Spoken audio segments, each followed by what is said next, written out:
Tonight on Video Game Tango, we've got Bobby Kotick in the news and on our tongues, and now all we can taste is void crabs. Activision Blizzard has a few stupid things to say about unionizing, and it looks like Russia might be invading Ukraine as we're recording this live.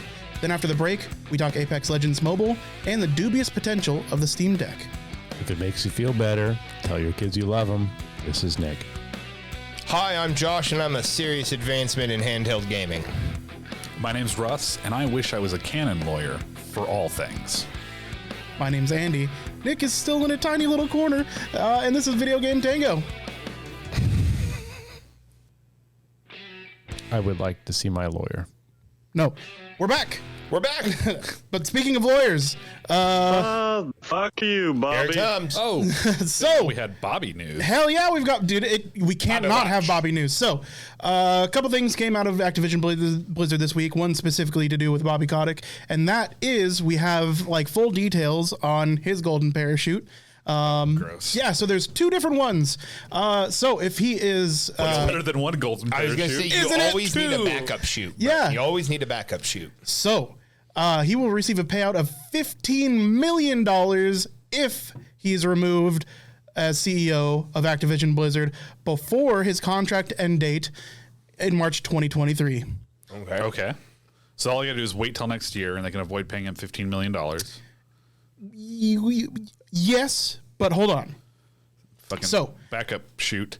Kotick's payout could also increase up to $22 million in stock if the company's board members agree they've seen an improvement in the company work culture around the treatments of its female and non-binary employees.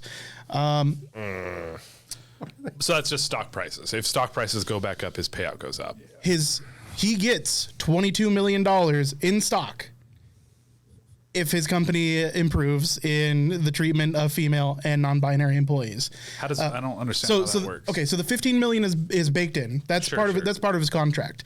This is essentially Microsoft giving him a reason for the betterment of his company in the form of stock. So the one is the golden parachute. The other is a gift. So Microsoft agreed to this when they were like, "We're going to purchase you. We'll do this thing." Well, so I don't know if it was at the time of acquisition because that's not public knowledge, or if it's more recent. But I mean, the news cycle is getting wind of this just now.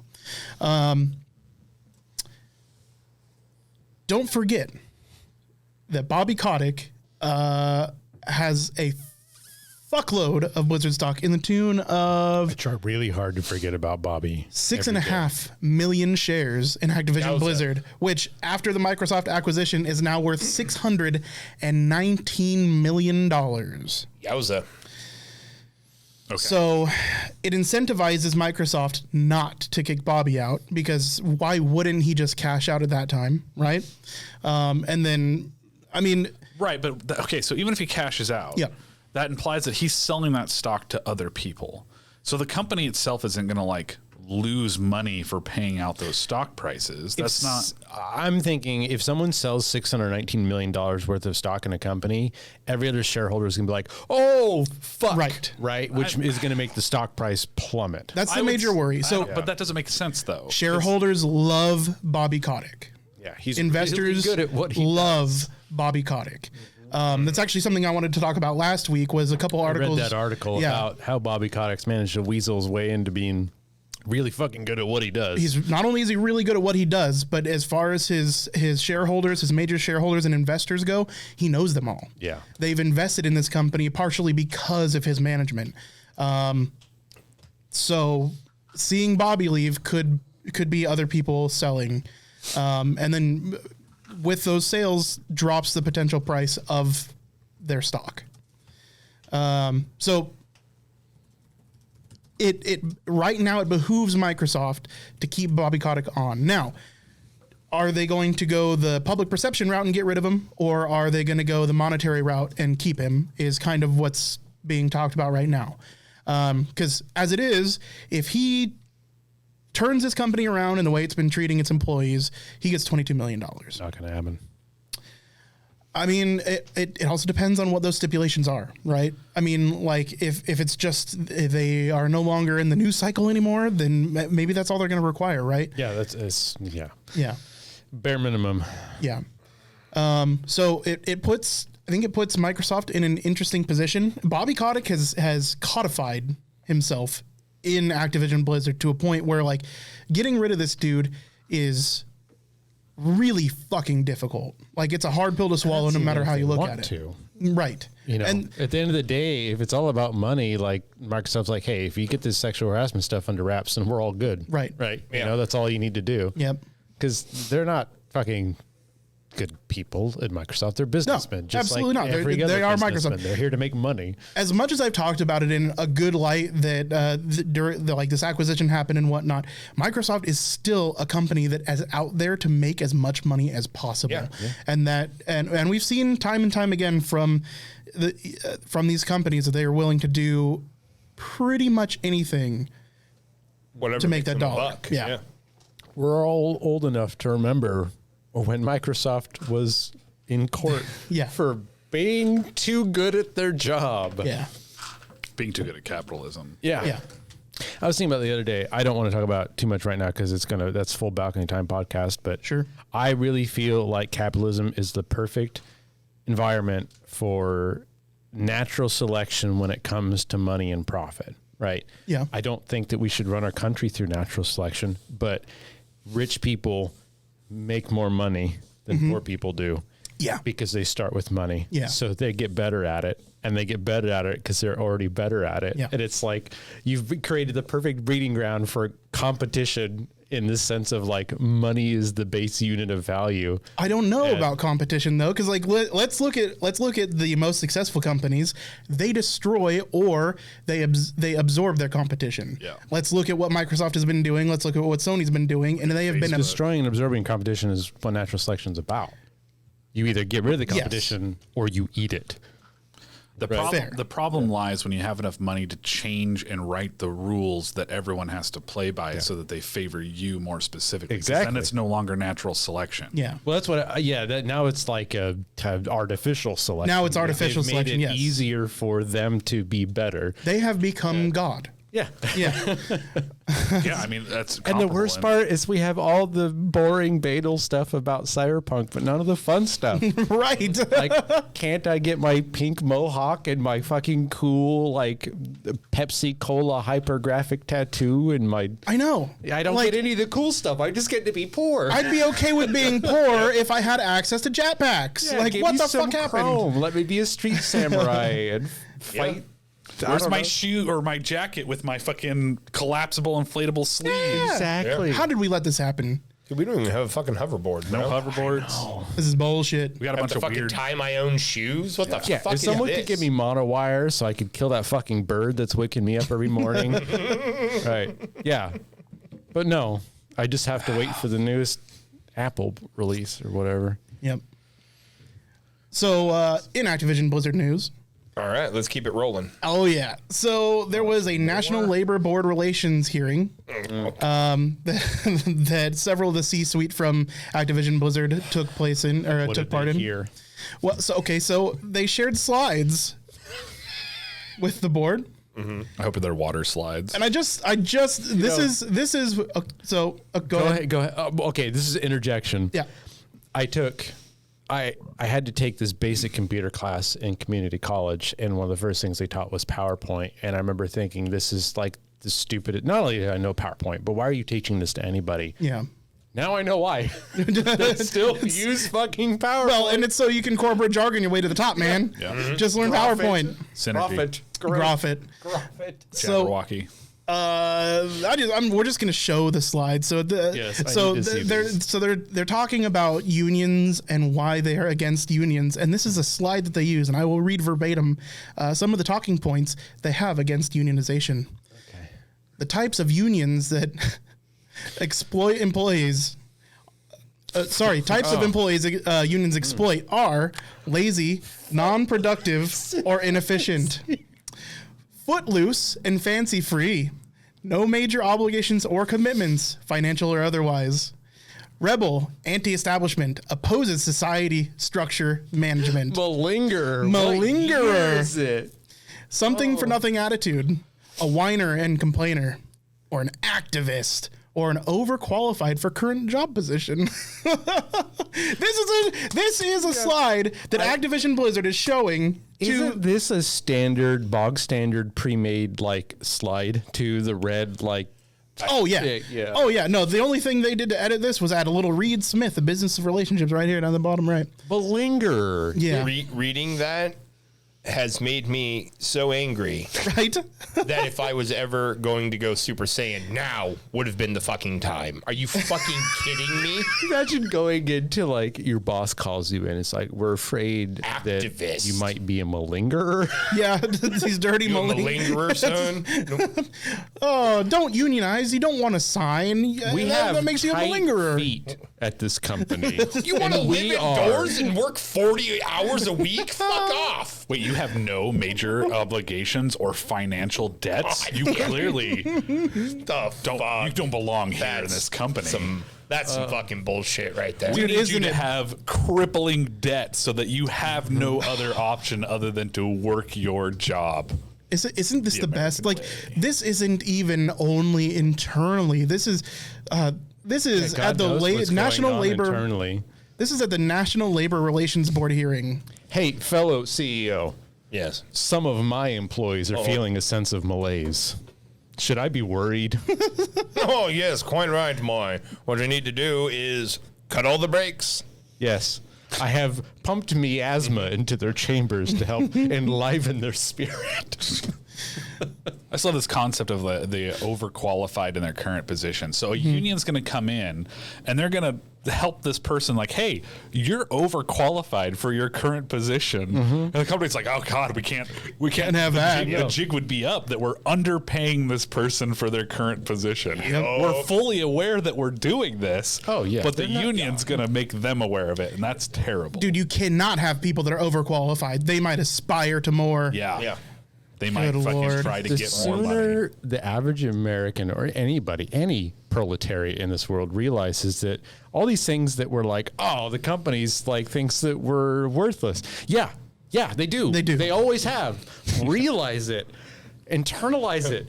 This is the standard. Like, this isn't like news. I was listening to a podcast about Amazon being just a bad company for people, I'm going to go shit a tube. and I'm angry.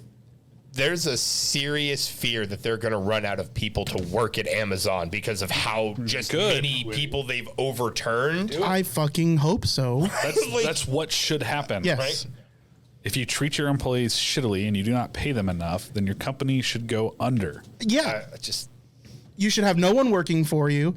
That's just the ideal, right? Yeah. Like, This fucking rhetoric that we keep hearing about how the more that we demand a competitive wage, a living wage, the more the products and the goods are going to cost is insane, when the amount of bonuses and record profits and salaries have consistently gone up in the last 2 years and stuff. And yet every time that they're up there talking about this shit, they're like, well, you know, if we pay you fucking enough so you don't have to be on government assistance, all the shit you buy is going to go up in price. Like, that's not how that has to happen. also it's going up in price.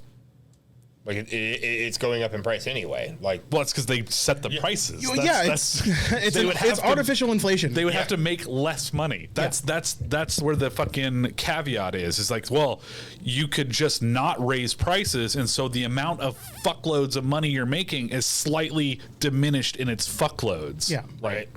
Stop paying your CEOs in 100,000 times X more than the rest of your employees. That just won't happen because they keep showing record profits.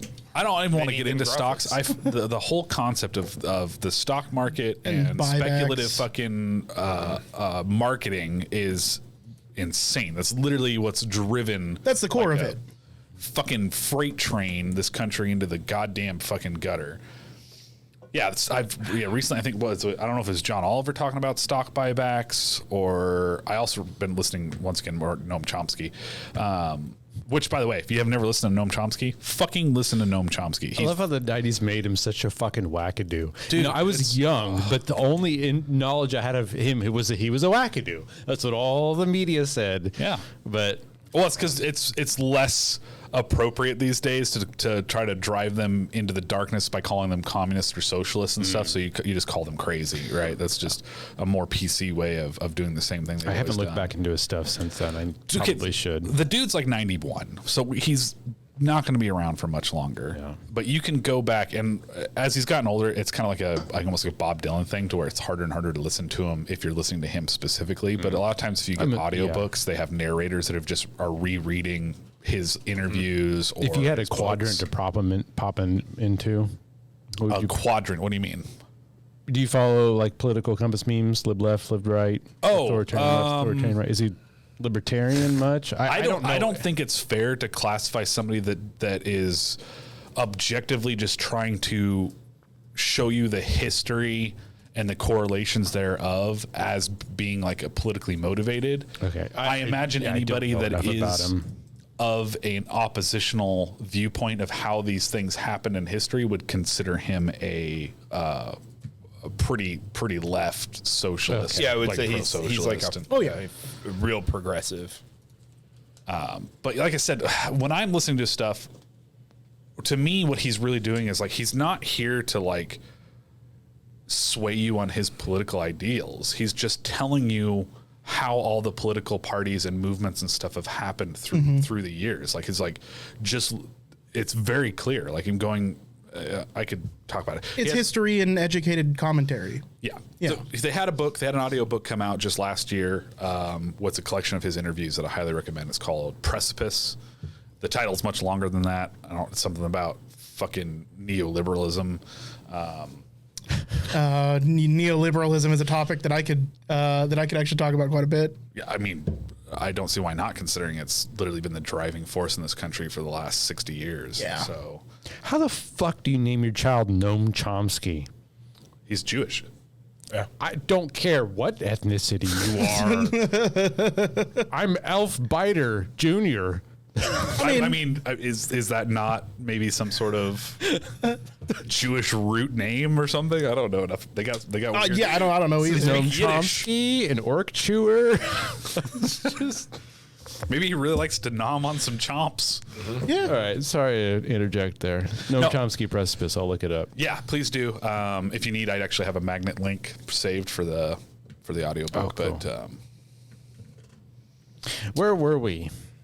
Activision We got Blizzard. really Activision Blizzard. political Yeah, there, well, yeah. it's fine that we get political, especially when this Falcon is time leaking this in. is effectively a political conversation that we're having now at this point when it comes to Activision Blizzard and their CEO Bobby Kotick. Fuck you, Bobby. There's no sense in hiding any sort of politicism. I Yeah. think in our current days, like we're at a point now to where shit has to change. Yeah. It's The main agreement anybody has is how, right? I mean, well, it's not slipping into fascism. I guarantee you that's not the correct response. And No. that it becomes alarmingly more prevalent as we go forward. yep. Yeah, as I do want to throw it out there for anybody who's still listening to the podcast. Bill I Clinton am was going a to try to find a for way sure. to play the new Horizon Zero Dawn and Elden Ring, but more importantly, Russia's attacking Ukraine. Yeah. So, like, as much as this is a video game podcast and whatnot, shit's kind of falling Are apart. they a little officially bit. attacking Ukraine now? Because like Well, okay, so that seems like what the rhetoric from us has been. But that is the rhetoric from us, and there has been no actual invasion. But what has happened is Russia has declared Russian citizens living in Ukraine as I can't remember the term. Sort of republic. Malingers. Yeah, the malingerers and footloose. No, but essentially they've given them power to exercise their Russian rights inside of Ukraine. Okay, so sounds similar to what they were doing in Crimea. it's almost exactly what they were doing in Crimea. Yeah, you're citizens of Russia now. Yes, Go be Russians. and that's true of part of the eastern part of Ukraine as well, like a whole large section of eastern Ukraine. How ready are you on? It's honestly a pre-war I was stance. listening to it. this morning, and I would guess yesterday. out of our circle, Justin and Josh would probably know the most about what the fuck's going on. Honestly, Yeah. dude, like this is a page right out of the fucking Hitler playbook. Like this is like some Sudetenland fucking bullshit right here. The whole like parts of Ukraine that were Ukraine that morning. And then all of a sudden it's like these People's Republic with, Russian minorities that we need to protect. And they're sending in. Now, admittedly, they're using a lot of the same rhetoric that we use. Peacekeeping troops. Yeah, I mean, it's all smacks of empire and all that good jazz. It's a complicated system because you do have groups of people living in Ukraine that identify as being Russian because they were once part of the Russian Soviet, Empire. yeah. So, I mean, I don't know. I think the best thing, and a lot of people were talking about it and stuff, was that there was at the UN stuff. There was an African diplomat that had a really good Guy from Kenya, right? I think maybe I don't remember the specific country, but I'm trying to remember it too. He talked about how like that's literally the problem that they have down in their African countries is that somebody else came along, drew all these country lines. Yeah. It's multiple different kingdoms that have now been arbitrarily split up.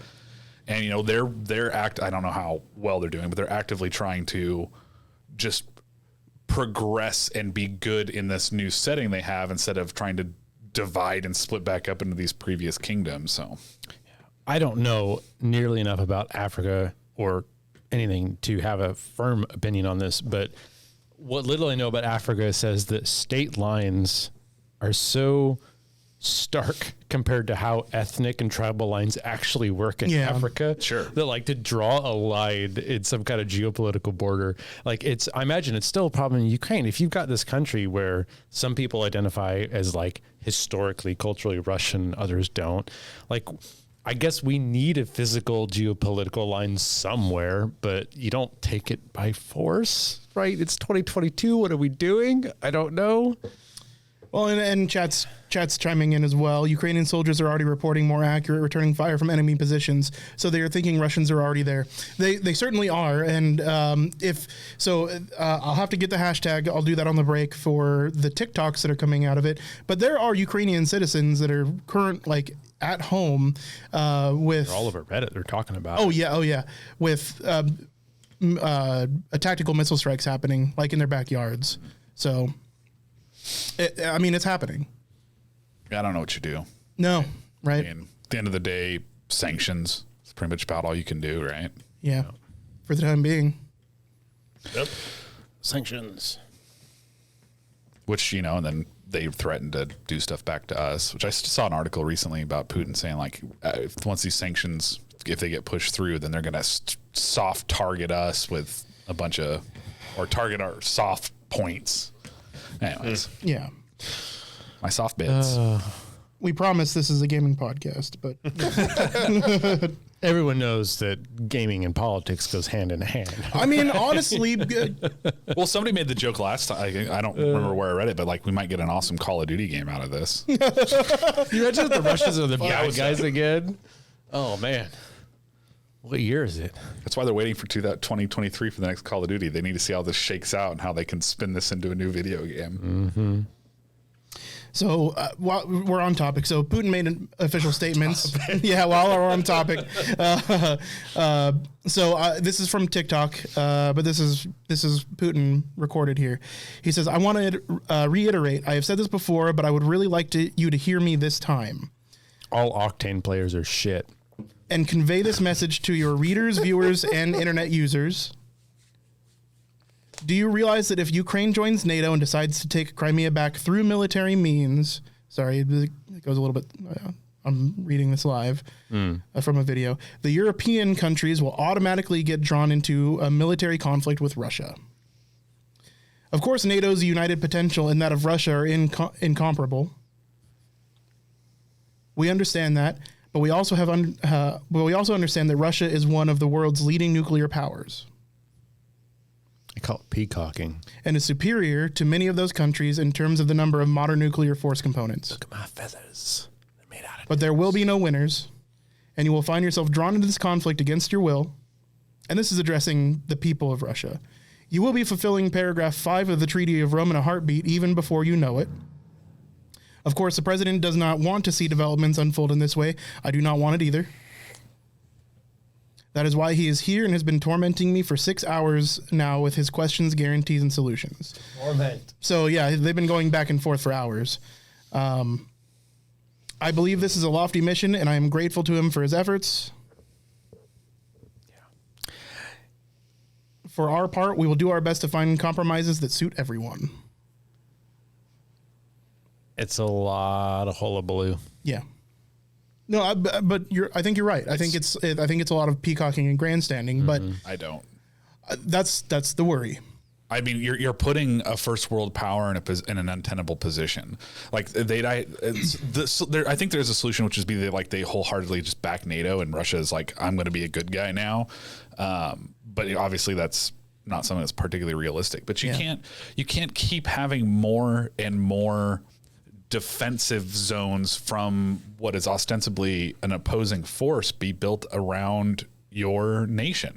We 100% in the United States would never fucking allow that, and we've never fucking allowed it anywhere around us. I mean, we literally had the Cuban Missile Crisis because of something. I was just going to mention that. Like, this is akin to their, Cuban Missile Crisis. 100%. I mean, if more countries and it's not just like Ukraine joins NATO. It's the fact that once they're part of NATO, then missile defense systems get built inside their country on the border of Russia. We were already selling them defensive weapons and shit like that. So you either completely capitulate, try to turn your black hat in for a white hat, I guess, and become a good guy NATO member yourself, or you have to do what it takes to protect the sovereignty of your nation. If World War III gets started over this shit before Half-Life 3 comes out, I'm going to be fucking pissed. So Titan, is this coming from Twitter? Titan says, in the last couple hours, it's been looking really likely. Vladimir Putin urged Ukrainian troops to lay down arms and go home during an address to the Russian people. Guy in the comments said, I live in, it's ABC News. Okay. Guy in the comments said, I live in eastern Ukraine and aircraft are flying over the city. Pray for Ukraine. 27 minutes ago. He has declared a Russian military operation is underway. Yowza. So it's looking pretty likely that there's going to be who knows to the extent, right? It may be only in what's going to be DMZs in this part of eastern Ukraine, but the biggest caveat that I see for this, why I don't see this leading to a World War III situation, is that you're in this really nuanced position to where Ukraine has historically Russian people, and whether or not they were seated there by Russia and what have you, they're not going to be able to continue to do that in all the countries around them. So there's a big difference if they were just... Why not? Well, it took 100 years they could theoretically do it over another 100 years. But if they keep just saying, okay, we're going to take this territory, and if you try to stop us, we're a nuclear power, try us. That's not what I'm saying they're doing. What they're doing is they're Ukraine used to be a part of our country. There are people that still identify as being Russian citizens, and you're threatening us with joining NATO. So it becomes bizarrely slightly more acceptable of a faux pas for you to take that country over. But if they were to do this in a country that had zero ties to Russia, I don't think that really has any water at all. It's 2022. There needs to be no more changing national borders again. We're all good. There's no need for any country to take over another one at all, ever. We're in the modern day. Okay. The only reason to take over another country is if you're trying to fucking become another autocrat and start another world war. Why would any country in modern day ever try to take over another one unless they're literally being fascist, tribalistic, let's start a new war? Right. Okay. Right? So what's the solution then if you have a country that's doing that? There's a lot of French Canadians. Do you think France should just be Canada, it's French now, and we're a nuclear power, so nobody stop us? That's kind of, to me, it's a weird argument, but that's kind of the same thing, right? It's there's a lot of French people in Canada, but that doesn't mean you attack them. No, I understand that their actions aren't acceptable. It's not something that should be going on, but the fact is that it is going on. And you're not dealing with somebody like France and stuff. You're dealing with Russia, arguably one of the other strongest nuclear powers. I don't have any say. If I was the president, this would be a lot different, because then I would have a say. Well, the question is, do you think that this is worth attempting to destroy Russia over? Is that what needs to happen? Is that... I think that this is what I was getting at, is this is really a decent case for a World War III. Because where did they stop?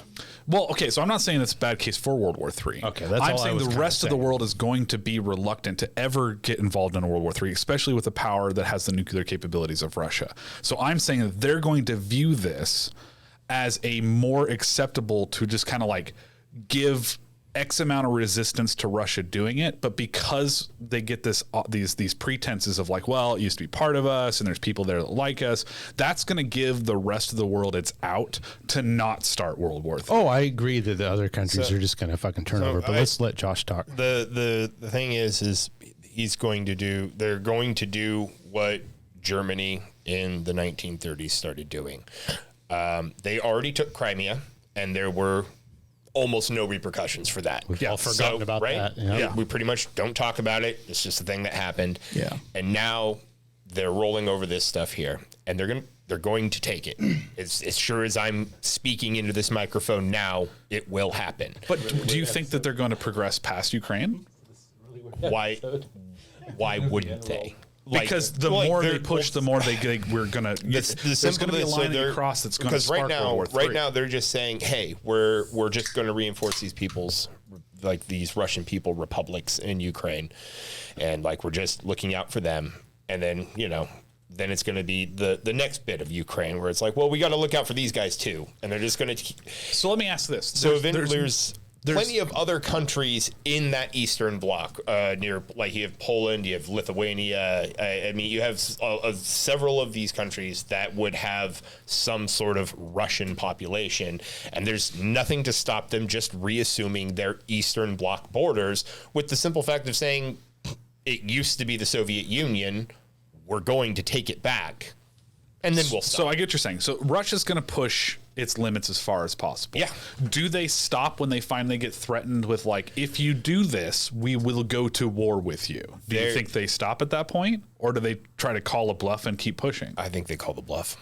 See, I think they call the bluff because look, I think right now, as if I was the leader of Russia, and I'm running Russia as a country, and I see that Ukraine is potentially joining NATO, and I don't want more missile defense systems on my border and stuff like that. It's going to make tactical sense for me to do what I'm doing. But once you've done that, say there are no more countries around like the expanded border, which would be like on the other side of Ukraine or whatnot, say they're already part of NATO. So then you're going in already knowing that that's the situation. So what justification do you have to then go into those countries? So like the whole NATO thing, like Ukraine was like, man, we really need to become part of fucking NATO. They just took Crimea, and we can't do anything to stop them if they decide they want to take the rest of Ukraine, which they're doing now. Like that's what precipitated this whole fucking NATO thing was. They wanted to have additional protections. Sure. But like they're saying in the chat, like how far is it till they reach like another NATO member? Like how far can they expand their Russian borders until they're hitting people that are already, and if anything, like every country that's not currently part of NATO seeing this happen, why wouldn't they just immediately want to say like, well, let's get into NATO now before we're borders with Russia, and they're using that as a pretense to invade our country, in which case it stops the pretense for so they make it right up to the, I don't know, maybe they make it right up to the border, and then maybe they make it right up to the NATO borders and stop. Maybe. Once again, we have to establish that money is always the root of everything that's going on. Like, and so Russia's going to be doing stuff that they think is going to benefit their country the most. Power. Right. Well, power. Power and money are fairly synonymous, but I think that in this scenario, once they reach a point to where the hit to their money is a substantial loss that they're unwilling to take, they're not going to push anymore. So I think that they can get away with doing something like Ukraine, but something more extreme, something that's not like somebody on the cusp of being a NATO member or having Russian citizens, is going to push them across the line where I don't think that Putin wants to start World War III, because World War III is not good for Russia. So Russia's bottom line. It's already going to be taking a hit with sanctions and stuff, but they can also do their own sanctions. So it's like if we're going to extrapolate, they might go into Belarus as well. And then I think there's a line. I think they are pushing their limits, but that's literally what every first world country is going to do, is try to push its limits as much as possible to grow and expand. and control more things. We do it. We do it all the time. We've literally been in foreign wars for the last 30 years. Yeah. Much to the chagrin of pretty much the rest of the world. So, saying they already have troops and builders. It's easy to forget how many Middle Eastern countries we've invaded. I mean, is this any different? I don't know. It's different in the fact that we weren't ever going to claim that we're like annexing them to the United States. Yeah. So we just All but a blanketed name, our right? colonialism and Yeah. fucking freedom as we do. China's happy. China's like, oh, our trading partner is gaining a bunch of fucking land, right? China's like, people aren't paying attention to what we're doing. That's the number one thing China's always going to be happy about. Don't look at what we're doing so we can do whatever the fuck we want, because we will do whatever the fuck we want. And as long as the rest of the world isn't watching us do it, we get away with it. Which, I mean, even if you watch it, they get away with it. But yeah, it's less costly if no one's looking. Shit, sorry. From ABC, current troop locations. Yeah, it was a... Picture from ABC icons alphabet showing Russian troop locations pretty much surrounding Ukraine. So yeah, they get away with this, just like Crimea. Yeah. We don't want to spark World War III. They have just enough of a fucking reasonable reason to go in there that it's not just pure expansionism. And I mean, at the end of the day, that's probably better than the alternative, because the alternative is World War III, where we just say, no, Russia, we've had enough of your shit. And then if that ends in most likely nuclear destruction, right? Yeah, only we can invade countries for their resources. Well, America. The problem is those countries that we were invading didn't have the allies that the European nations have, right? Russia's like been back and forth on whether or not they like those countries, as have we been, and that's why it was a good target. I mean, that you could go there and not have to worry about starting a World War III, really, because it's the Middle East. Plenty of proxy wars fought there. Well, are you guys ready to take a break and then come back and maybe talk some video games? Talk about video games. I need a break from this fucking planet. Yeah, right. Yeah. But at the very least, we can do like a 5 to 10 minute break for the Video Game Tango podcast. Yeah. All right. Guys, we will be right back. Going back to gaming news, it looks like we're going to be getting Apex Legends on mobile now. Not us just yet. Respawn. Like Southeast Asia. Respawn says that next week it's going to be a limited regional launch, and it's going to be Australia, New Zealand, Argentina, Colombia, Indonesia, Malaysia, Mexico, Peru, the Philippines, and Singapore. Okay. Places more likely to own a phone than a console or PC. Yeah, and and also just quicker to adopt mobile games, I think, in general. Yeah. Also because they don't own consoles. Probably. And some of these have, things like commutes and stuff like that. Like maybe a better fucking. So, like, are you going to be playing fucking Apex or? That's what it looks like. Yeah. I mean, it looks like it's going to be an actual full Apex experience. Have you seen people play like COD on their phone? Yeah. Because it's surprisingly like It's very good. similar. a viable thing to do. Yeah. It's not the same, but it's very similar. Well, I mean, we do have something else like PUBG is effectively the same. PUBG Mobile. If you get a peripheral Fortnite. that lets you attach a controller to your phone, it's like mobile gaming. Or not mobile gaming, but like handheld gaming.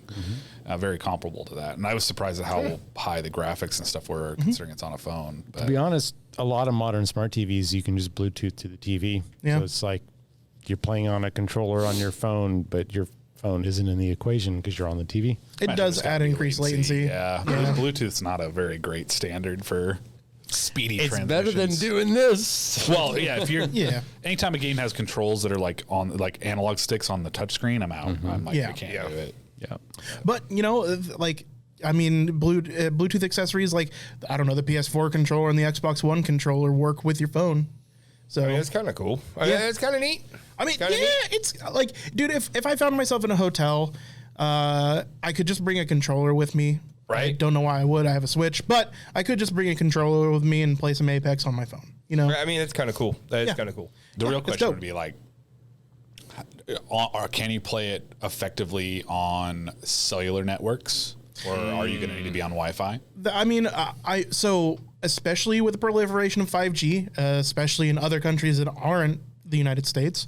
Yeah, probably. I mean, I've got a 5G ready phone. I don't have 5G yet. I've played a lot of quote unquote shooters on the phone. It's better on Wi-Fi. Of course. Yeah. Of course it's going to be better on Wi-Fi. But can you stay competitive on a solid 4G connection? Probably. Maybe It's against not other mobile users. but Apex Yeah. Legends so much as it is high tier stories. high tier stories. Yeah, Apex Legends. Gotcha. You're up there, but I mean, Yeah. you ain't plankton. But I'm just disappointed I don't get a cross play with mobile users because I would love to fucking dominate raffle stop them. the shit. I mean, have you ever played Fortnite? Because that's got crossplay with mobile users. Yeah, it you can does. stomp on them if you want to. But They can't build for I shit. can't stop people on Fortnite. I can't build and play a shooter. Yeah. My old man brain does not compute. Yeah, word. 777 Studio said I would need a magnifying glass to use a PS4 controller on my cell phone. Well, get a bigger cell phone. just get a bigger cell phone. My niece plays Fortnite on various devices. Every once in a while, she'll All the bust out the tablet, and she's playing Yeah. on that. And she'll like need to go to the bathroom. She hands it to me, and suddenly I'm playing Fortnite on a tablet. And like I come around a corner, and there's a guy. He sees me, and in like half a second, he's built this giant tower. And I just get acid reflux. It's like, I'm like, I'm a middle-aged white dude holding a tablet with Fortnite on. I'm like, what do you expect me to do? Fucking wound opens in your stomach. Dude, an amazing amount of people play on mobile platforms. Yeah, you know? but they're 9. there's plenty of adults that do too. Like, get on TikTok, you'll see. There's nothing that I think encapsulates the tiny kid gaming than Donkey's latest video. Oh my like God. a Fortnite daycare That or hit whatever. I haven't watched it yet. I've been there. He's Jesus played with a bunch of kids on Christ. Fortnite. Yeah.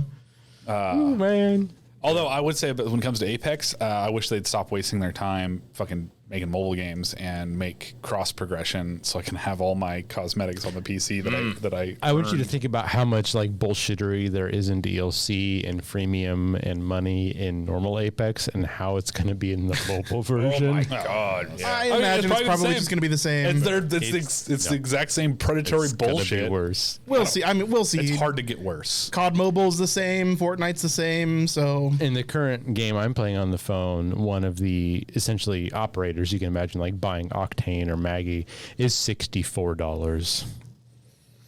Yeah, For one it's- character No, it's in the it's- game. It was Yeah. when Mad Maggie came out. It was like I had that whole rant where like they're like, oh, it's $56 for this bundle, but we've marked it down 40%, so it's only like $40. Right? That's insane. The only game I've seen that has like a popular game that has worse pricing than like Apex and Fortnite has is Path of Exile. So, anyways. Other than that, for the few of you Atla fans out there, I did see there's an announcement over the next few years. There's going to be an Avatar RPG, an Avatar MMO, an Avatar mobile game, and a fourth unreleased, unannounced Avatar game. Little late, but Yeah, given it's that couple years the behind the movie curve. set them back 97 years, I think they're doing pretty They're good. ahead of the game. Then. Yeah, they're ahead of the game. I mean, Korra's still coming out, right? Legend I of have Korra. no it idea. I'm finished. pretty sure Okay. it's done. Okay. Well, maybe they're just jumping on the fact that there is less. Yeah. I don't know. Thanks for the follow. Put some content out there. Well, I feel like with the Netflix doing a live action series, there is a little more room to expand into that neighborhood. Yeah, that's the first I heard that Netflix is doing. I mean, that's a big take after the fucking movie, which got like a negative 97 on Rotten Tomatoes. Yeah. But then, the bar is so low that, like, you don't have to do much to be better than the movie, right? It's like just put out wireframe puppets.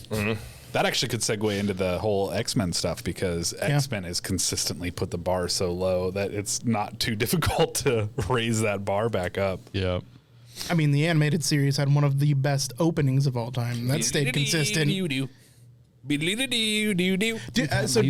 you see the TikTok one or the TikTok where they showed the Japanese version? One? Oh my god! Oh my god, it's so good. Yeah. I didn't I know know it's that going on was this a thing. laptop. Every time I open a new tab, it fucking blue screens. Well, It hates you. yeah, I mean, Listen, that laptop is the reason this podcast exists. So we have to give it some credit, but it's a piece of shit laptop. Oh, there it went. Yep. Nick opened up another tab. So I mean, Chrome ate all of your RAM. So I haven't even seen a blue screen in chat, like 4 years. Wondering until if we're all in the same place. Why did I think the background would be green? Of course it's purple. Yeah. Yeah. Wait, that is weird. What? I know it's green on the phone, but it's purple on the phone. Yeah. It's like, what kind of sorcery is this? Everything green is purple. So X-Men. X-Men, yes. Let's get into it because we promised Baldy we would. McSmartbrain is now a part of Thanos' Ass Ant-Man canon, I think was the official headline. Yeah. Yeah. So I'm always on board for them to try again and again until they get more X-Men stuff right. Yeah. Let's rephrase. Professor X and assumingly all the mutants are now going to be a part of the Marvel Cinematic Universe. So in the trailer for the next Doctor Strange movie, they revealed that Professor X is in that. Is that what happened? I haven't actually watched the trailer, so I want to see Doctor Strange, so I'm not inclined to watch the trailer because that's how you get shit spoiled. So, and if Professor X is in it, obviously every other X-Men. But it's all Marvel. We already know that they exist together. Well, like that was, I don't know. That was the big reason Disney acquired Fox was to get fucking X-Men and Fantastic Four back. So I mean, I'm excited. One, we do have Jean-Luc, Patrick Stewart coming back to reprise. Once again, anytime that they've nailed the casting, I would like for them to keep trying with those people. So same thing, Hugh Jackman as Wolverine. You're going to be. I don't know if you could ever cast somebody better than Hugh Jackman as Wolverine. He just fit. Patrick Stewart as Professor X just fit. Everyone's getting older, so like our time frame for them to try to squeeze those people. We're running out of time. Yeah, we're running out of time. Justin in the chat brought it up earlier, and he makes a good point that Wolverine, Deadpool's been an adventure. Hugh Jackman, has said that he would reprise his role as Wolverine in the MCU. Yeah, I mean, why not? Like He ran out of hooker money. He's still like he could still play like an older Wolverine. Yeah, I don't know how jacked Mr. Jackman still is. it's a good question. It's been a while since we've seen him in his ultimate form. Yeah. yep. But I'll still like I don't know. There's ways around it.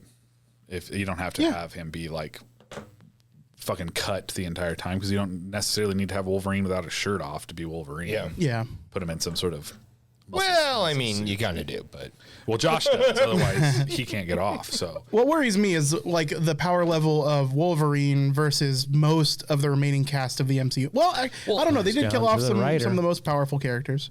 they also, I mean, some of the X-Men are substantially more powerful. I was talking about Wolverine specifically, but because a lot of the Wolverine's X-Men are also really powerful. He is, but I mean, when you have people in the MCU that just change matter. I mean, Wolverine's a match for anyone that's not Scarlet Witch, Vision, or Iron Man.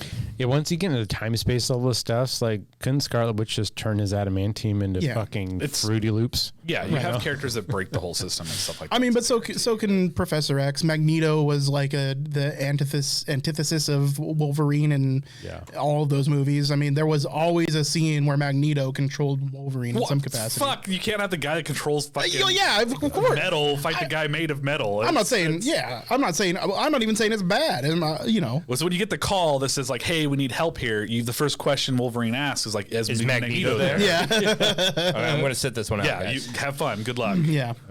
I'm not going to bring my glass tube motorcycle there to fucking help out. Anyways, now just because like they're bringing X-Men into the MCU, so it doesn't necessarily mean we need to have like a full mashup of Avengers and X-Men. No, I don't think so. Yeah. It's just kind of like letting the audience and stuff know that like, hey, we can also do this stuff. And my biggest gripe is going to be that Disney owning the Marvel stuff, they're never going to do what I want them to do with pretty much any movie that comes out, which is making it dark and realistic. Like Logan, by far the best X-Men movie. Yes. Not like overly dark, but probably way more dark than Disney's willing to do. It wasn't necessarily dark, but it was adult. Like you were treated like an adult. That's kind of what I mean by like they're not gonna fudge blood spatters and language and stuff just because they're trying to be PC about it. I don't see them doing that with pretty much any comic book character. They're always going for broad general appeal to everybody. We are not Disney's audience, and it's something we just have to accept. And unfortunately, they own Star Wars. That's the way I see it. It's not that like Star Wars is going down the drain or they're ruining Star Wars. It's that Disney owns Star Wars, and we are not their audience. Yeah. So there are a lot of people whose favorite Star Wars movie is Episode 8. Yeah. Those You know, people are all I agree. They're wrong. Fucking midichlorians to them. They are wrong, but they exist. So it has to be acknowledged that there is an audience for the Disney Star Wars franchise. There is an audience for Disney, period. And it's kind of like we were discussing Boba Fett before we went live tonight and stuff. Like I will nice way of putting continue it. to watch Star Wars content like Boba Fett, even though like I really irritated at 90% of it because I am a fanboy for that 10%. Yep. And even all the Marvel stuff that they come out, which has this broad general appeal and they do stupid stuff and stuff, like I still gain enjoyment out of it. It's just it's never going to be my movie. You know? And that sucks. And I really wish that like, you know, and that's so the Venom movie actually really upset me too, because like that was one that's not owned by Disney and they were The first Venom movie? yeah. I liked the first Venom liked movie. the first Venom. Now, I'm not saying it was bad. I didn't even watch it. I just mean like that was going to be a better movie because it was originally like slated to be like rated R. They're going to go a lot more dark with it, and then they toned all of it back down. Having not seen it and knowing what I knew about what the limitations are given the people who are making it, what I got from it is they did a really good job given the constraints. Sure. I haven't seen it, so I don't want to have a strong opinion on it other than all the like, you know, random media I've seen from it, clips of it and whatnot. But I also have to acknowledge that like there's symbiote lore from the comic books that I wasn't even aware of until I like took a quick glance at it and I'm like, shit, okay. It's there's a lot of it. Yeah, because the symbiote for me was always just like from Spider-Man. Yeah, Which me means too. you had Venom and Carnage and that was like it. Yeah. But there's like, obviously it's comic books that explodes out into an umbrella of all kinds of craziness, which is cool, which is the Venom movies are they're exploring that. Yeah. The multiple different symbiotes that exist. you know, this is a good subject that could spawn roughly 19 million hours of conversation, but where should anybody draw the line on canon? Like, none of us have a handle in the fight on Venom canon, right? None of us follow Venom that much. We all follow Star Wars or whatever a lot, right? So we know what it's like to have a canon, have it be ruined. Yeah. Right. If you have a canon, is there some kind of acceptable level of change that, like, inevitably you're going to have a canon changed? Like, if there's a world building like Lord of the Rings or Star Wars or Star Trek that's available for people to make new content in, given enough time, the canon is going to be changed, right? Somebody's eventually going to change the canon, and it's going to be forgotten that it was ever changed given time. So, like, 30 years from now, the people who remember the original Star Wars trilogy, they're not going to be, no one's going to listen to them, right? The people who read all the fucking Yuuzhan Vong shit in the extended universe of Star Wars, that's all going to be gone. The people who own the books will remember it, but like new viewers don't care. It's like, what is that? That's old person Star Wars. Nobody cares. So, like, is there any acceptable limit as far as like canon morality goes where you can say, okay, we're going to change the canon, quote unquote, for the better, and everyone should agree with it? I don't know. Cause I think so if you're dealing with anything comic books, you're going to run into a problem because the canon has been so warped, twisted, rewritten, expanded upon, multiversed throughout the years of comic books writing that, like, you can't really pick a common thread out of all of them. So comic books themselves have thrown their own canon out the fucking window. and they do it all the time. Right. And all you can really say is canon for comic books, I think, is typically like whatever the newest arc is that takes place in whatever's been established as the dominant DC has reset their canon like 3 or 4 times. Yeah, like just full on reset. Yeah, just like reset it. But if you take something that has condensed lore, so say something like the Lord of the Rings, that is like it's the What do you mean by condensed? So like it has 3 books, right? Like 3. Condensed in the sense that like there's 3 canonical things and that's it. Well, yeah. So like there's more to that. So we'll take The Hobbit, the 3 books, and we're not going to count anything else because nothing else was published, like finished, right? Silmarillion, etc. Right. Yeah. Okay. So if you take those and you're going to make it a movie, I would say that you want to stay absolutely as close as you can possibly with as minimal canon changes as you can to stay true to that original lore. But if you have the two offshoots you have is that if there's too much established canon, so you think about Star Wars expanded universe stuff, it would have been exceedingly difficult for anybody new coming into the Star Wars universe to try to maintain canon when there's such a plethora of information. So many rules you have to follow. Yeah. You have to read all these books and you would find out what is canon. Yeah, you would need somebody that's like literally a Star Wars fantasy historian to be fact checking everything that you're doing, and so it's a little unrealistic that you're not going to cross. So you give them more leeway on what canon they can change, but in that regard, you stick to the core points, right? Like you don't change with this, you don't fuck with this. Yeah. This has been established and it needs to stay the same. You don't launch ships through fucking hyperspace. One of my lines in the sand was like, nobody needed to make it midichlorians. Nobody needs to launch a ship through hyperspace. Yeah. Right. Like Those are bad mistakes, for cinematography or directing aside movie wise, like there's certain canon things in Star Wars that you don't need to touch. Yeah. And they got touched inappropriately. Yeah, like call the police because there's bad touch. But at the same time, like, as an artist, we're gonna call George Lucas an artist. Yeah, right. Because he is. Yeah, he creates movies. But do you allow him? Like, it's okay to get mad at it because you have your opinion of his work, but it was his idea, his creative decision to add midichlorians to the Star Wars universe.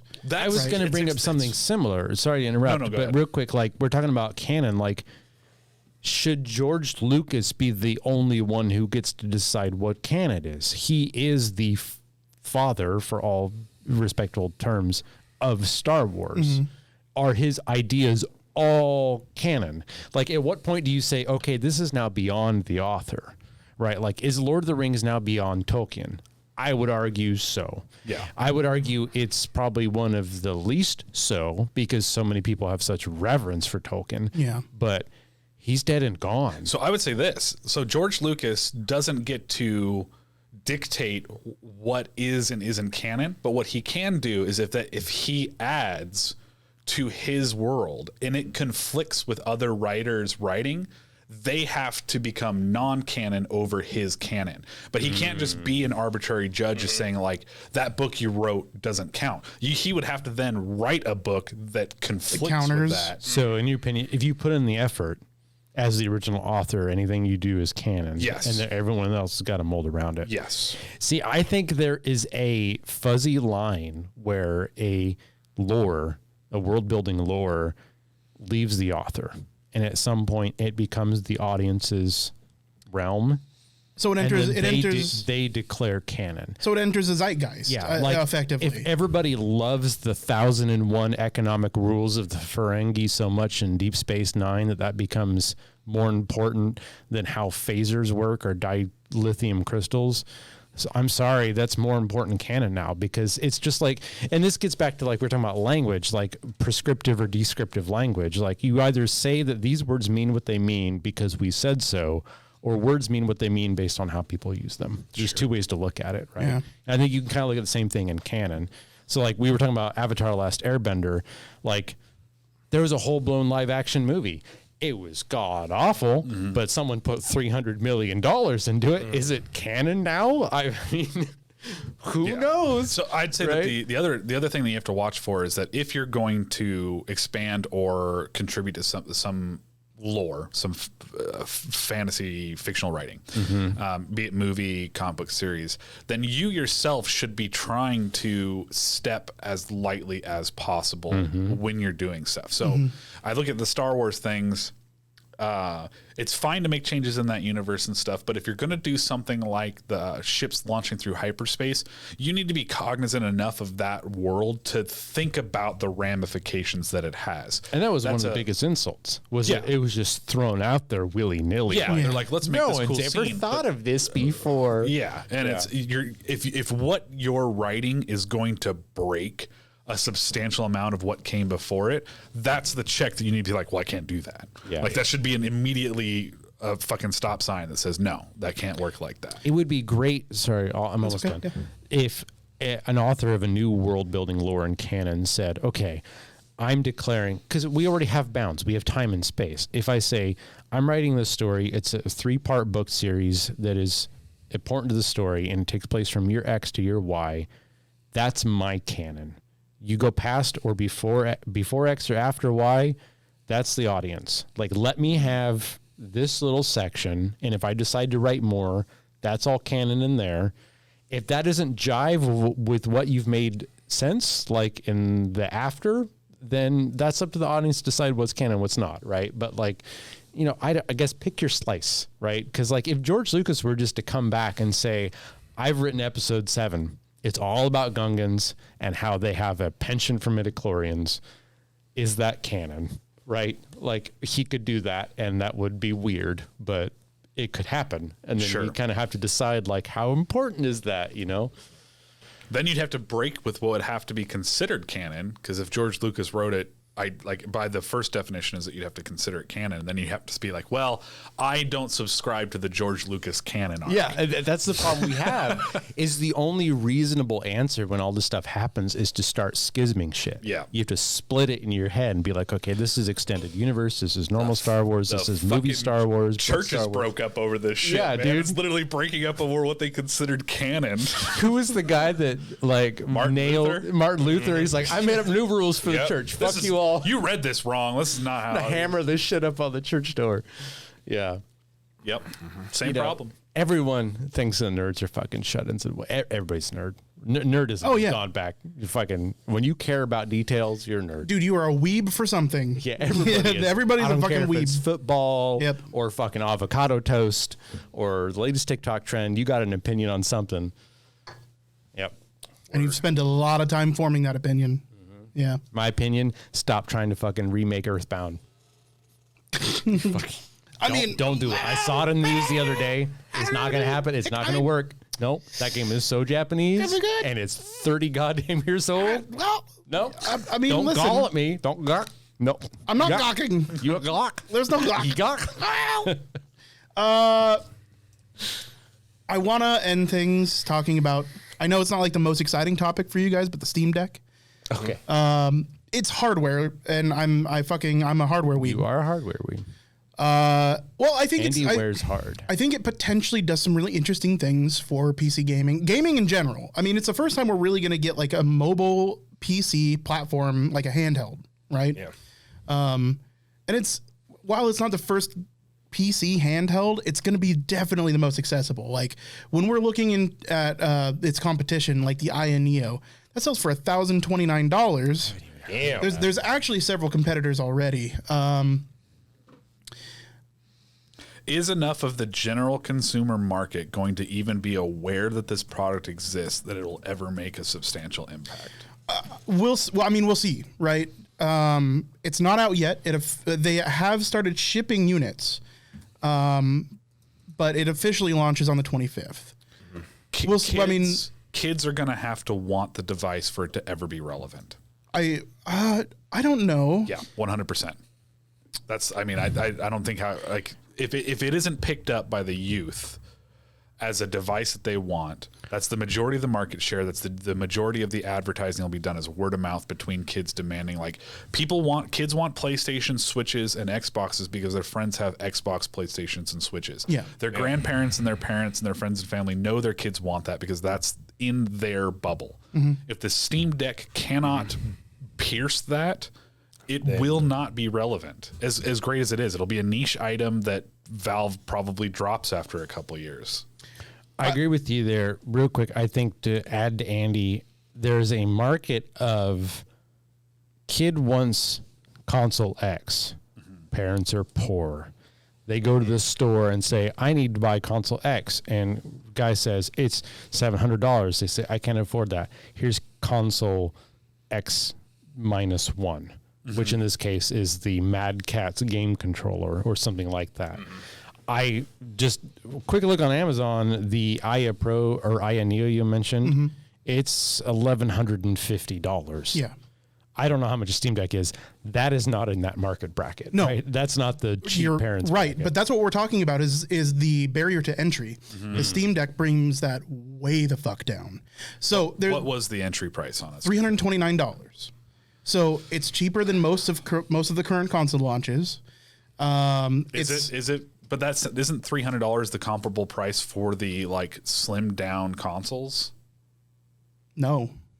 Well, I mean, so there's the Xbox One S that comes in at $399. Okay, so it is under that. It is under that. It's currently cheaper than any console on the market, except for the Switch. Its main like competitor analogous tech is the Switch, right? What's the Switch? Here's the thing: is it's a new space, right?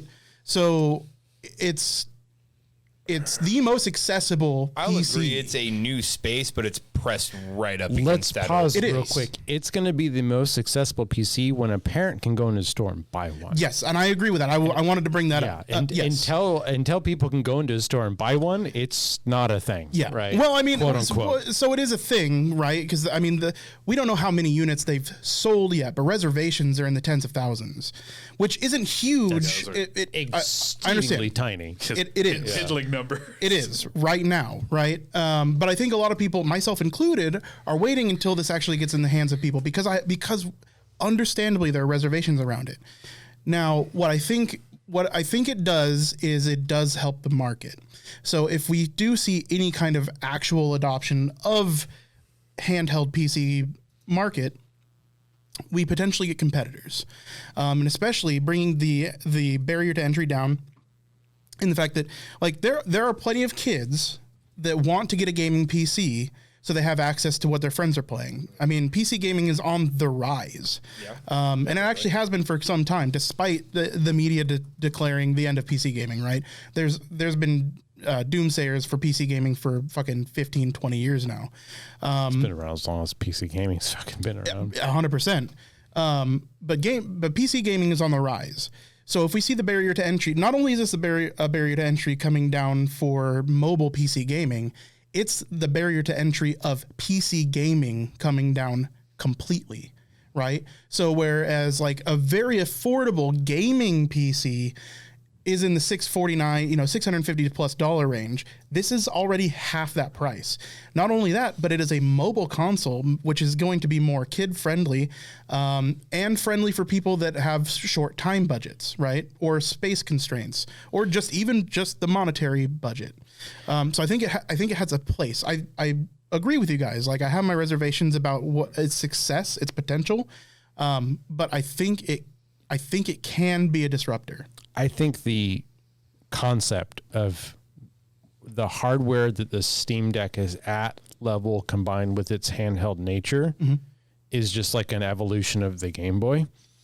But the PS Vita sold 15 million units and it was a flop. Yeah. So if there's 10,000 reservations for the Steam Deck, like we can't make any predictions about how well this is going to do until 5 fucking years from now. For sure. Right. Like there's really no reason to talk about how well is the Steam Deck going to do until we see. Because, the idea of having a PC in your hand is kind of the end game for everything. Why have consoles at home when you could just play wherever you want, right? Our hardware is eventually going to get to the point where you can have amazing looking graphics on the handheld. Like you could ask me 20 years ago what my phone games would look like now, and I think you're fucking lying to me, right? And that we just have to remember that, like, Come a long way give from it time. Yeah. Handheld consoles are going to probably become mainstream, assuming we don't meteor crash onto us. 20 years from now, I see stuff like the Steam Deck being the standard. Well, that's the debate, I think. Is this the start of the new thing because it does fit into where things are headed, or is this a Dreamcast? I think is it ahead of a time? If I had to put my money somewhere, I'd say it's like a Dreamcast thing. I think it's going to probably sell well enough because Steam's got a good name attached to it, and there's a lot of hardcore PC players that they'll probably make some money. It is not going to be anywhere close to Switch sales. I don't think it's... That's my goal. Of course or it's my, not. my bet, right? The Switch is the best-selling console now of all time. But it's in the exact same market. It's a handheld console. It's not though. It is to all laymen's. To all laymen's, but for And anybody the that's laymen's already in the are gaming ones that matter because they're the ones who sell you tens of millions of copies, and that's all I mean. Like, I think it breaks that barrier though. I really think it breaks that barrier. not to Brenda, who's got a 9-year-old son who plays Fortnite, and that's all I'm trying to say is that like it might do well from what we expect of something like the Steam Deck, but on like the worldwide scale, I don't think the Steam Deck's going to do anything big. I think it's probably the first in a line of PCs becoming handhelds that in the next 10, 20 years are going to be the standard. But my guess is that it's not going to be anything important in the long term. I mean, especially because I see Valve putting out like a Steam Deck 2 in 5-10 years. That's what I'm saying though, is like Steam Deck 2 is the Steam Deck. So how would that be considered a failure if there's a second iteration? Steam Deck 2 being the Steam Deck. It's iterative at that point. It was successful enough to come out with the. I'm just talking about the first Steam Deck. I'm saying this first Steam Deck is probably going to do decently well. I'm guessing as far as like what you would expect for a PC handheld thing to do. I don't think it's going to compare anywhere near to where modern handhelds are, like to Switch and like how the Wii sold and stuff like that. Well, I agree with you on. I agree with you on that. Yeah, that's all I'm saying. Yeah. Big scale, long term, this is going to be nothing. But I think it's a start in the right direction of why be tethered to a tower at home when we fucking have the hardware to make amazing looking games on a console. Especially when they're coming out with the dock. So you're going to be able to dock this. I mean, it comes with HDMI out right away, right? Just turn the Xbox on. That's fine. Speaking of console. So you can plug it in via HDMI to a TV if you want to, or a monitor, whatever you want I hope so. You can do that with every other console. You can't do that with the Switch unless you have the dock. You dock it. Yeah, unless you have the Switch Lite, then you can't. Well, the Switch Lite's for poor people. That's all I'm saying is it's like it's not necessary. Like the dock is a separate piece, but the dock just makes it more of a permanent. It's empirical. It's not proof, but everybody I know who has a Switch has a dock. Let's take a 4-person vote between the four of us. Do we think Steam Deck is paving the way for a new market niche, or are we is it a Dreamcast that's ahead of its time, but we're not ready for it? I'm leaning towards Dreamcast. I think Dreamcast. I'm leaning towards this way. I'd say it's both. I think it's in the step of a Dreamcast where it's like they're doing a really cool thing that's essentially this merger of home console and handheld console, and it's somewhere along this line, this like perpendicular line of where we're going to end up with gaming consoles. As much as we just argued, I think I agree with you. Yeah. But how is the option that it is both of them? I think it's the first step towards what's going to be the standard. But if it doesn't it's catch not on, going to fail like the Dreamcast. It won't fail like the Dreamcast because I bet you anything that I there's remember that the Dreamcast failed really fucking hard. Right. Like the Dreamcast ended a company. Yeah, this is going to be a fail in the sense that it's not going to sell nearly as much as a Game Boy or Switch does. Okay, well, but let me establish that Steam or Valve, right, that makes the Steam Deck, they're not tied. Their success isn't tied directly to the success of this product. Sega's was. The analogy that I'm making is that you have tech that comes out, is really great, but it's ahead of its time and doesn't capture market appeal and thus fades away and doesn't reiterate itself into newer This tech isn't ahead of its time. This isn't the Dreamcast with a fucking modem installed in it that nobody knew how to fucking operate. This tech is just a culmination of what we've already seen. But it is, though. It's comparable. Like, so internet modems weren't like a crazy thing to think of, but now, so look at this. If the Steam Deck is analogous to the Dreamcast, what we'll see is that the Steam Deck is doing something that nobody else is doing effectively, but it's hard for people to really grasp the concept. They're familiar enough with it. Mm-hmm. So what will happen is that it won't catch on, but a couple years down the road, other companies will do what the Steam Deck is doing, but they'll do it better and with more of a spotlight on it that makes it easier to consume for consumers. No, I don't think another company is going to do it. I don't. The only reason, so there are other companies that are already doing this, and they can't bring their prices down to the cost of the Steam Deck. The Steam Deck is only $329 at starting price because it's subsidized by Valve. It's subsidized knowing that Valve is going to make their money back on Steam sales. I think the premise that this is doing something new is incorrect. So I'm having trouble like answering that question. Yeah. It's a handheld gaming platform. And if I go up to a layman on the street and say, hey, here's a new style of Game Boy that allows you to play PC games. What are PC games? Well, they're games that are different than what you normally have on a console, right? At the end of the day, that's a fucking Game Boy. But how does it Right? how does it allow you to play PC games on a handheld device? I don't know. You tell me. Like, at the end of the day, a layman sees this and sees a Game Boy, and it's $400. Right, but you said you don't understand what it's doing new. The thing that it's doing new is that it's streaming PC content. to Not its even device. streaming. not It's streaming. well, it does stream, but it also plays them locally. Okay, I was on the assumption that it played games locally. It plays games locally, and you can stream them. I thought Okay. the whole purpose of this handle was the fact that it could run higher advanced games because it's not running them on the actual device. You can do either or, as you've been able to do with your phone, as you've been able to do with that I've been to laptop. the I can log assumption- into Steam and I can play my Steam games from my bedroom. Like you if you logged into my Steam right now, Yeah, no, I understand. yeah, you could play them. I know here, that this tech didn't right. like birth with. This is just this is just the same options you've had on other devices, but in a mobile platform that is meant to be not pocketable, but Playing online games wasn't exclusive to the Dreamcast. It was the combination of playing online games on this console that was the new combination. So this is you're combining a handheld device that can stream PC games to it. That's the new combo. Let's not dig into which console had the first online capabilities, because that's fucking sticky. In my knowledge, the Steam Deck is a really powerful handheld gaming device compared to what we have Yes. on offer. yeah. And Is that what we're going to look at it as? Is it just a really powerful handheld? No, I'm going to say no. I'm going to say it's not.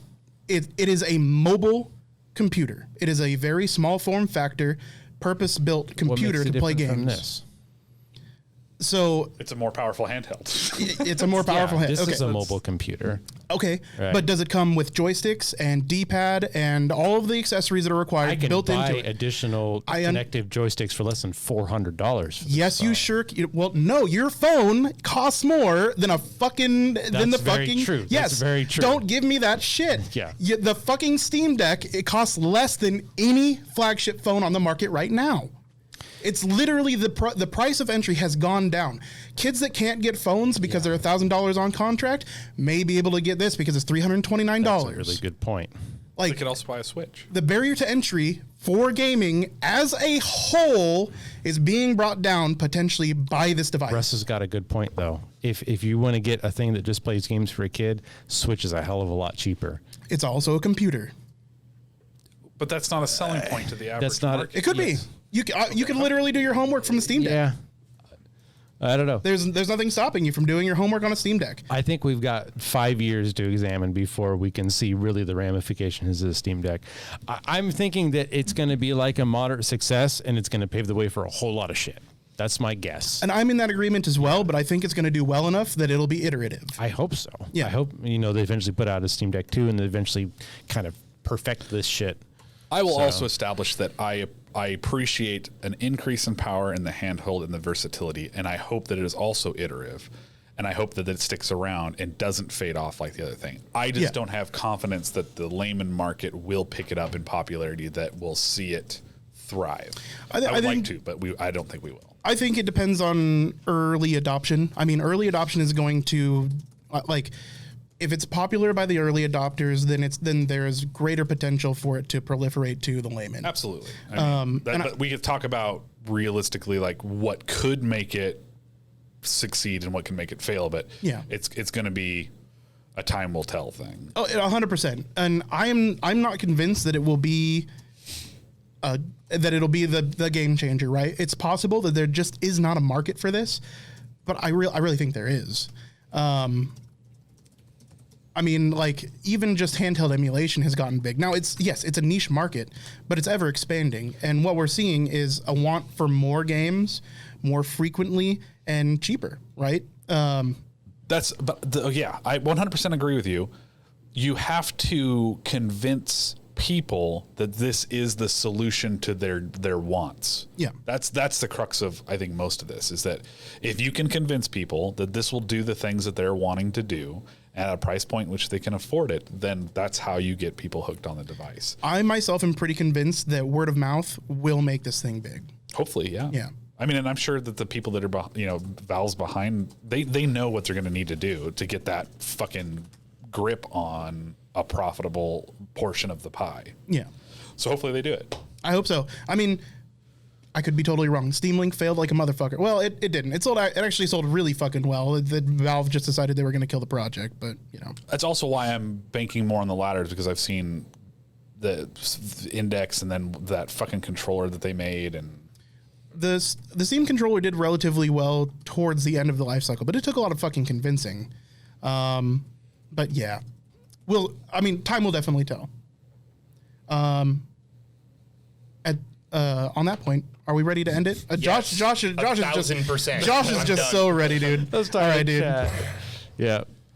Thank you. Goodbye. Thank you, guys. If you're still we love you. listening. Josh has got to go. Yeah. it's out here. All He's right. got tooth pain.